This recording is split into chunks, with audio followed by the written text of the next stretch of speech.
entrepreneurs have heard the phrase protect your confidence. And when they hear it, they really understand what that means, right? It's like when you think about it, if you're an entrepreneur and you can't show up in a good, confident place of like, I'm able to make this business succeed, you're going to go nowhere. And when you can't get to that place, an entrepreneur doesn't have the motivation or even the thinking ability to make their business thrive and succeed. All right, so it's kind of a given. What entrepreneurs don't often think about that they must think about is they also need to protect the confidence of their team.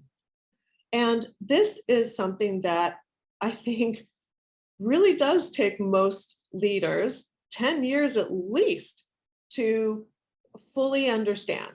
And so I'm going to explain it as fast as I can and talk about, what an entrepreneur or senior leaders, really it's anybody who's going to rely on team to produce results. Those leaders need to know how to protect their team's confidence. And the number one way to do that is to not have your emotions, the leader's emotional pain, spill into the team. So that means that, if you're resentful, if you're frustrated, if you are a bit fearful, if you have a lot of anxiety going about what's happening in the business, which today is so common. We are in a time where business is super hard for almost every business right now, super hard. Okay. And everybody knows that it's hard.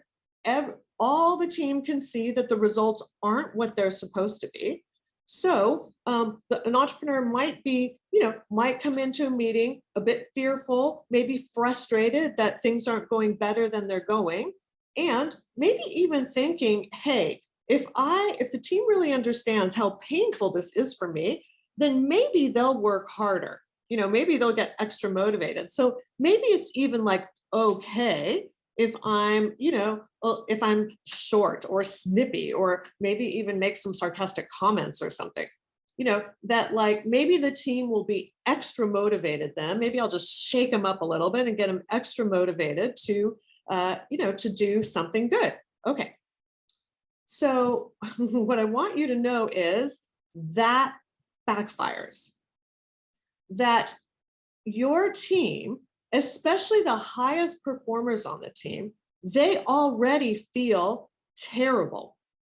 They may not be showing it. In fact, they are going to do their best to not show it, to show up in a good place, sort of ready to work, ready to listen, wanting to do something really good, but they feel terrible about the results too.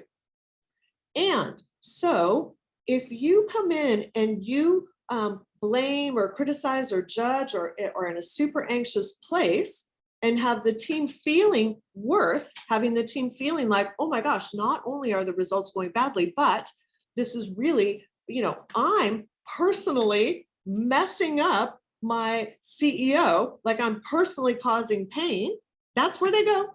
That's where they go. They're like, my performance isn't good enough to remove the pain from my entrepreneur.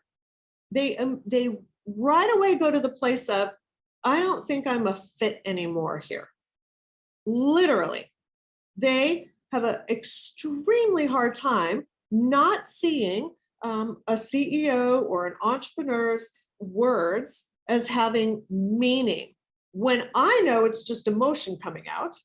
But they literally are taking those words and thinking, I'm messing up. I'm doing it wrong. And for your high performers, that's the last thing you want, because it's not true. The truth is they're doing everything they can do to make it better. And if in that moment they think they're not doing good enough, all the doubts creep in and they go to the place of like, maybe I'm not the right person anymore. Maybe somebody else could do this better than me. And I want you to take a moment right now and think about your best performers and think about, really, is there a bunch of people out there who can do better than them? Because I'm 100% certain that's not true. and that you would be devastated if you lost your best performers because you couldn't get a handle on your own emotions. So how do you get a handle on your own emotions? That's the thing that I really want everybody to gain from this video. So the very, very first thing is to recognize when you're emotional, when you're emotionally reactive, when you're a bit triggered, to recognize I'm in a place where I'm pretty anxious. I can already feel that I am, sort of perceiving my team as dangerous or as not capable, or as, I have a lot of anxiety running about how this is going to go. We want you to recognize that first, recognize, because then your mind can say, pause, wait a minute, we need to get out of this space before we talk to the team. And you can. The way to get out of this space before talking to the team, you have a few different ways to regulate emotions. Take a bunch of deep breaths. Walk around the block. Call a friend. Call a colleague. Call your therapist. Talk to somebody who's not involved, somebody who is not, how would I say, is not in this race with you, somebody who has perspective, somebody who can see things much more clearly because they're not in this business with you. That's who you need to talk to regulate your emotions. So important. That's why so many entrepreneurs have masterminds. Use them. Call people. And once you get your emotions regulated, then you can come in and talk to the team about what can we really do here? Because what you want your team focused on is not you. If they're thinking, oh no, I wonder how my entrepreneur is doing. I wonder if they're upset, if they're in a bad place. The more they're thinking about the entrepreneur or the CEO, the less they're thinking about what I should do to get the results. We want them focused on what's going to work here. And we want them to have the presumption to know solidly that you're confident in them. And I maybe the last thing that I'll share here is that most everyone has had the experience of trying to work with somebody. Maybe it was on a sports team or in a job. Work with a coach or a boss that was not confident in them. That kind of thought of them as like you mess up all the time. Like you're not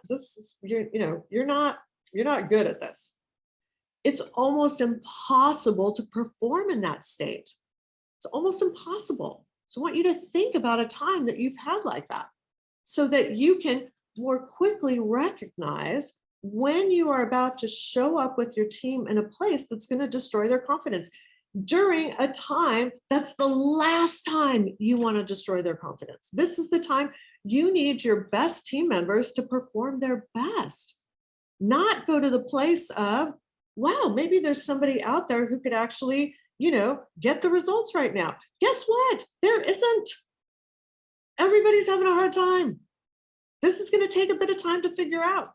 And you need your best people to be really confident doing it. So that's what I wanted to share with you today that will make a huge difference in your leadership. To learn more about this episode's topic, pick up a copy of my book, The People Part, at your favorite book retailer or at Annie Hyman